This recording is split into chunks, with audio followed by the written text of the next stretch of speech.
while Oldfrostig has been to a number of Comic Cons recently, including Birmingham and Liverpool, we really just haven't had the time to do any filming. So we thought on Sunday we'd do a little bit of filming at the Comic Con in London, the MCM Comic Con. Most of the filming was done quite early, and it will then appear like it's fairly quiet, but believe me, it was quite a busy day. And you'll see towards the end, when the Comic Con opened up to everybody after 12 o'clock, it did get an awful lot busier. It was a really enjoyable Comic Con. We had a great time there. We hope those who attended also had a great time. We'd be really interested to hear what you thought about it in the comments. If you see yourself in this video, please let us know. Let us know where you saw yourself. Let us know what character you went as. That would be really interesting. Anyway, we do hope you enjoy watching this video. If you do, please like and subscribe. And most of all, we hope you had a brilliant time at Comic Con, and hopefully we'll see you at another one soon. Take care.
And then into Twisted Route.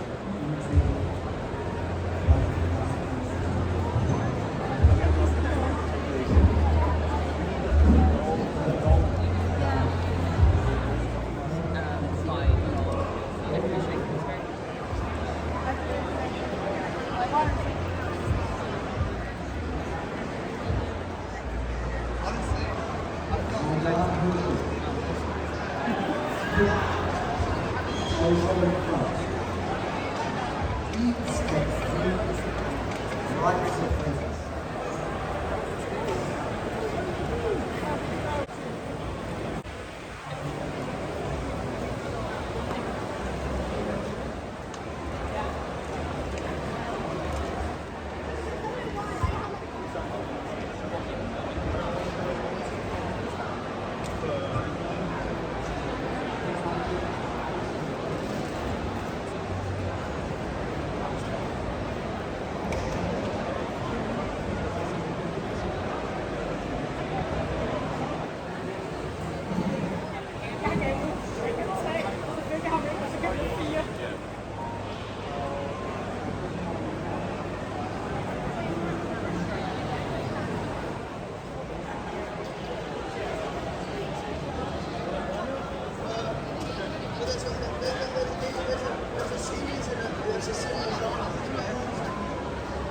It is better, you are right. But don't get me wrong, it's still very good.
That's the similar wrestling when it happens.